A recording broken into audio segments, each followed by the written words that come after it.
So I welcome everyone here for the first of what we hope will be a number of regular conferences in Vancouver, British Columbia.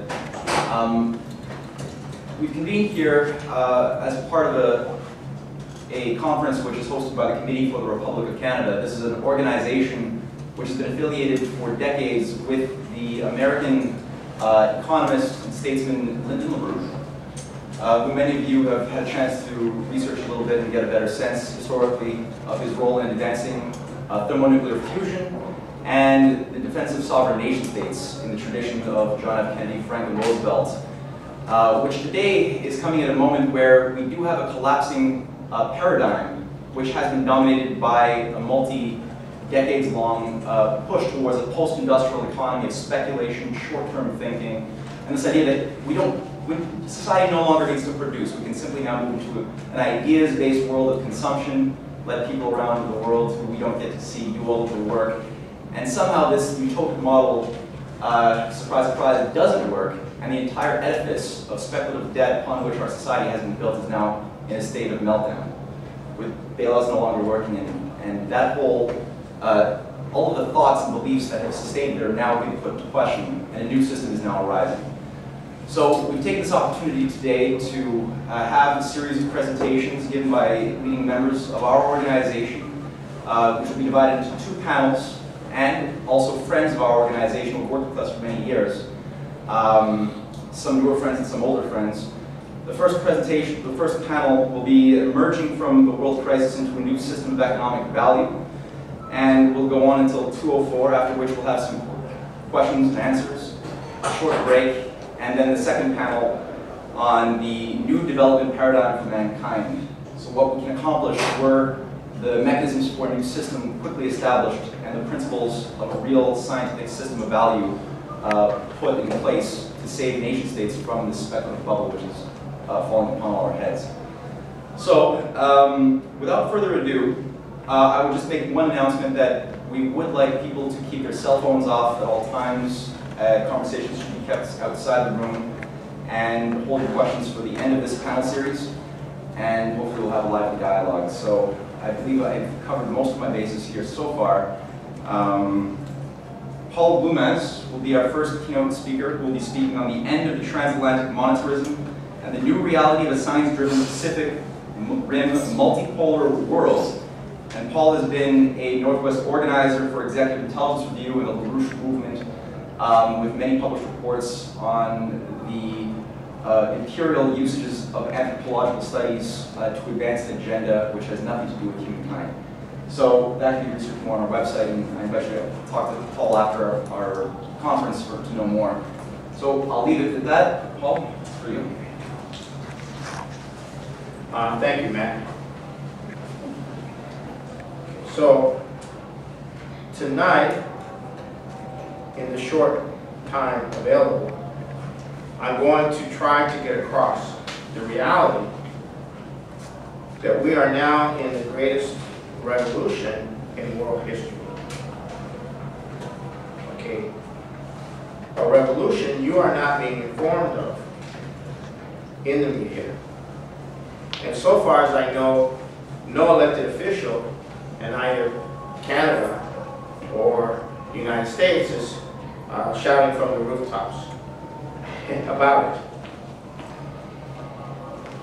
We've been living in a world ruled by a system which variously has been called the neoliberal financial system, or globalization and free trade system, or just simply the international monetary system.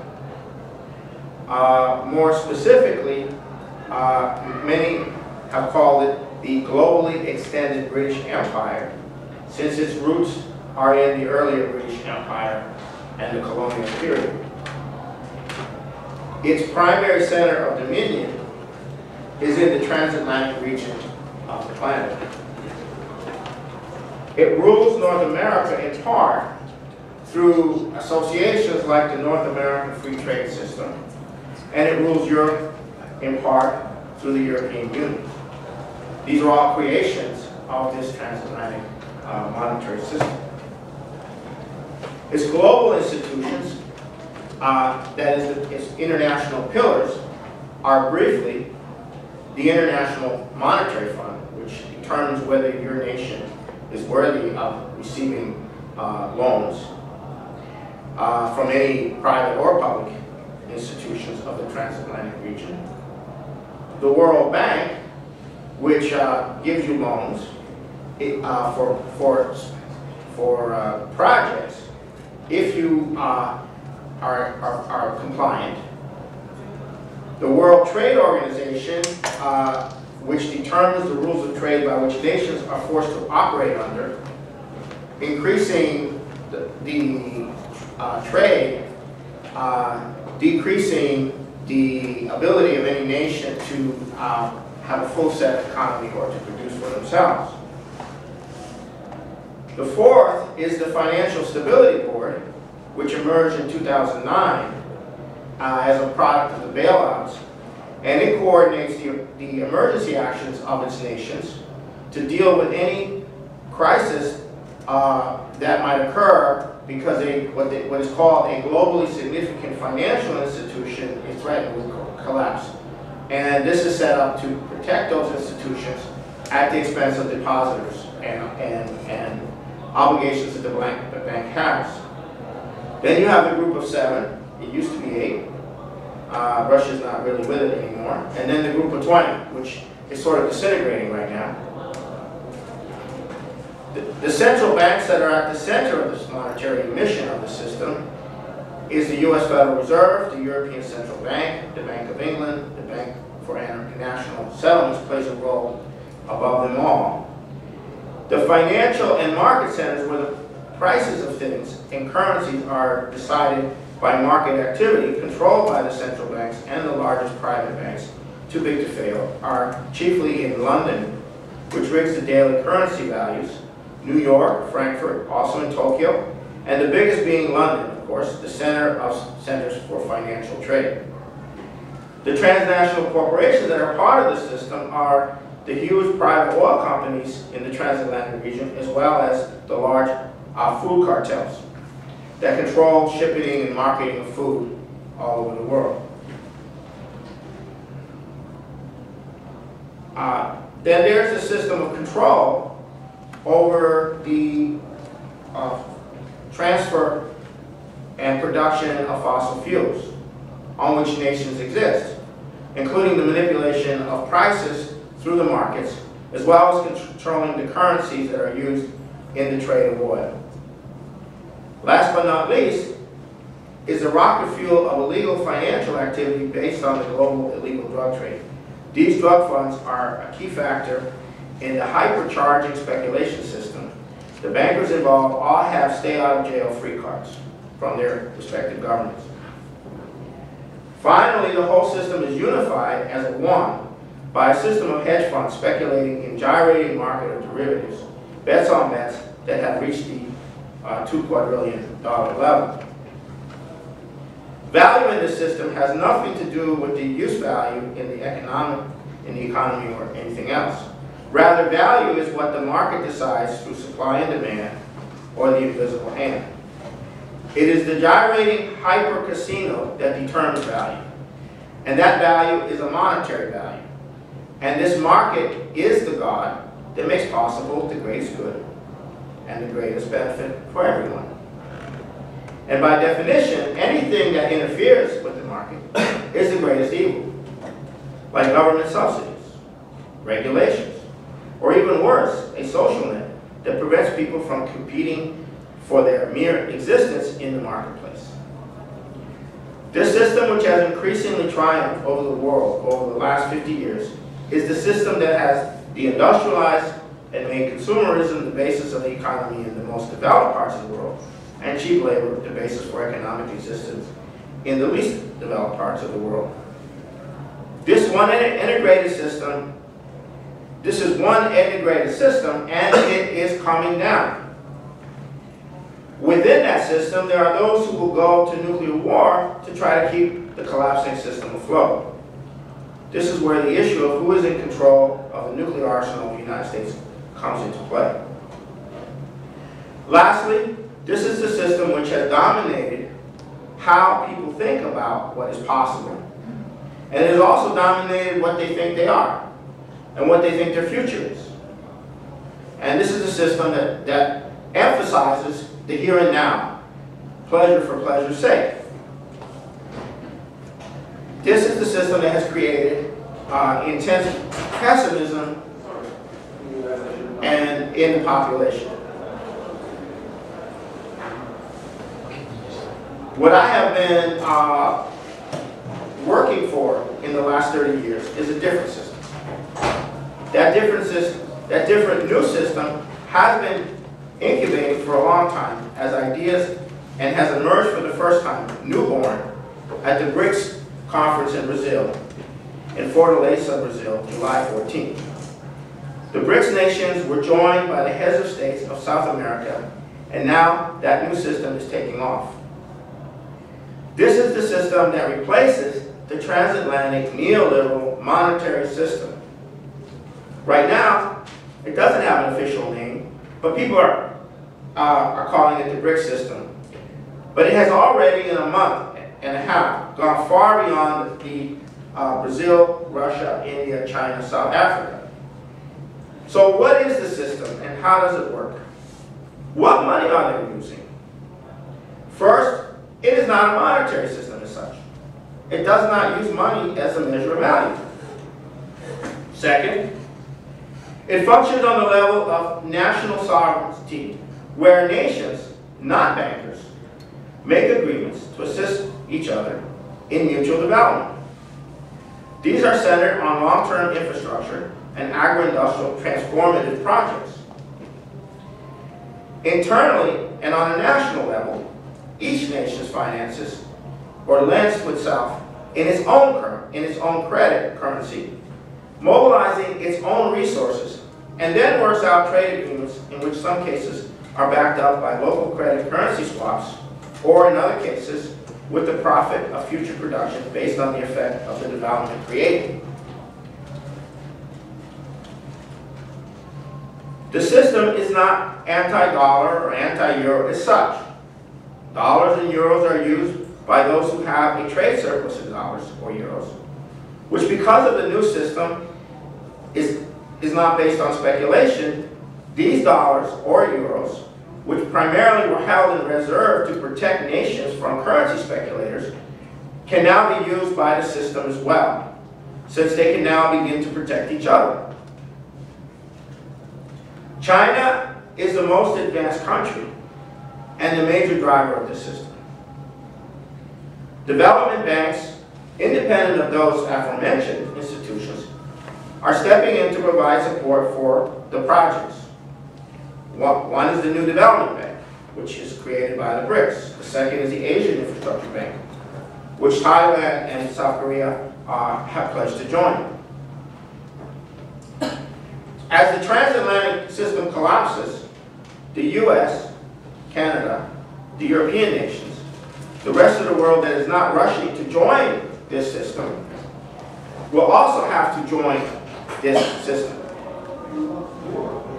There is no other survival possible in the face of the collapse of the transatlantic monetary system. To do this, each nation will have to first decouple their internal domestic credit system or internal domestic commercial banking system from the monetary system, from the transatlantic monetary system. This is what Glass-Steagall does in the US, and that's what the revival of Canada's 4 pillars will do in Canada. As the leading nation, China is the horizon point of development for the next 10 to 20 years. And that horizon point is bringing in controlled thermonuclear fusion as the next platform to replace fossil fuels. You'll probably hear more of this from others. This means that China and the rest of the world will grow and use up resources with other nations adopting the same horizon point. This is not a system that conserves resources. This is a system that uses the resources, expands the use of the resources, in order to get to the fusion platform, thus leaving the previous platform and creating the next platform. Therefore, value in the new system is related to the value of achieving the next platform, not by the marketplace. Canada's role in the implicated development will be discussed in other panels, but there is a future here in many ways because of Canada's vast undeveloped regions, its part of the Pacific coast, its water, and it has a very bright future in this system. So now, where did this system come from? And where are its origins? And where did its ideas come from? Okay, the ideas came in part from a revival of the suppressed and forgotten economic history of the way most notably the United States, Japan, and Germany industrialized and developed in the 19th century. A system which at that time was called the American system, as opposed to its nemesis, the global free trade system of the British Empire, which is what we basically have now. This revival occurred through the impetus of Lyndon LaRouche and his movement over the last 38 years in reviving the American system as a historical model. Secondly, it is the influence of the work of Lyndon LaRouche over the last 60 years in defining a notion of economic value based upon the principle of relative potential population density, which you probably hear more about later, played a very key role in the discussion that has occurred over the last 39 years between LaRouche's movement, LaRouche, his wife Helga LaRouche, and the rest of the world, the leadership of the rest of the world. And the American system's last breath occurred with Franklin Roosevelt up to Kennedy and collapsed after Kennedy's assassination. And in Canada, it was driven by C.D. Howe and continued on with W.A.C. Bennett and John Diefenbaker. What follows is a brief synopsis of the battles over 39 years that have led to the creation of this new system, which we are temporarily calling the BRIC system. The first eruption occurred in 1979-76 when LaRouche worked around the world to propose an international development bank based on oil funds, which would be used to launch massive development projects. At the point he was going to meet with the President of France on this, Henry Kissinger of the United States Secretary of State called to stop the meeting. This eventually led to adoption of this perspective by Indira Gandhi at the conference in Sri Lanka in 1976 of the non-aligned movement. Then came the 1982-83 period where LaRouche had organized the Reagan administration, Ronald Reagan, to adopt the SDI to end the Cold War, and was organizing Mexico, Brazil, and Argentina to resist being destroyed by the international banking crowd. It's in this period that Volcker had raised the interest rates on the dollar, causing massive flood of capital flight out of developing countries, which destroyed most developing countries at that time. Then when the wall came down, the proposal to link Europe through massive rail infrastructure with Asia, the Eurasian land bridge, developed ultimately into a conference in Beijing in 1996 where all of this was proposed. And in that same period, LaRouche was in a dialogue with Bill Clinton on creating this type of system. At that time, it was called the New Bretton Woods, a fixed exchange system. But it's the same idea, that nations need to develop and not be the slaves of global speculation and financial markets. So we have come to a point where a new system is coming into being, and it is for real. And most of us here do not have any kind of connection emotional to that because it's not in our It's not out there, it's not in the, but it is coming into being, and your very existence is now connected to that new system.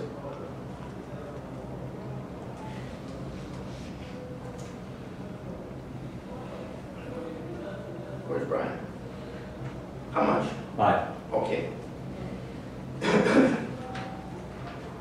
So I'll conclude with this, that this new system has in it a profound and different conception of man than the previous system. The conception of man is that human beings are creative and that the creativity of humanity is the essential element of value in the system.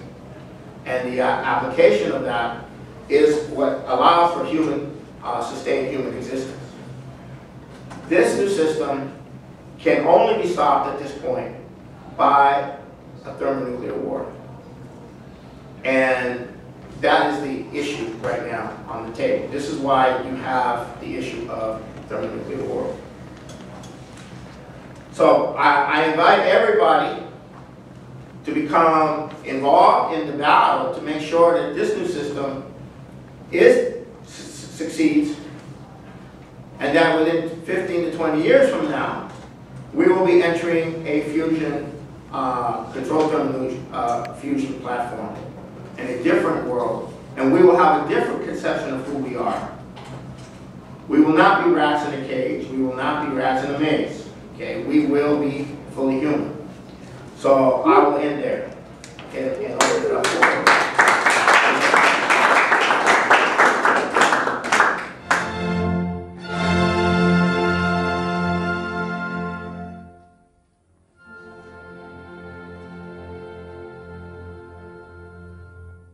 I've had a chance to research a little bit and get a better sense historically of his role in advancing thermonuclear fusion and the defense of sovereign nation states in the tradition of John F. Kennedy, Franklin Roosevelt, which today is coming at a moment where we do have a collapsing paradigm which has been dominated by a multi-decades-long push towards a post-industrial economy of speculation, short-term thinking, and this idea that society no longer needs to produce. We can simply now move to an ideas-based world of consumption, let people around the world who we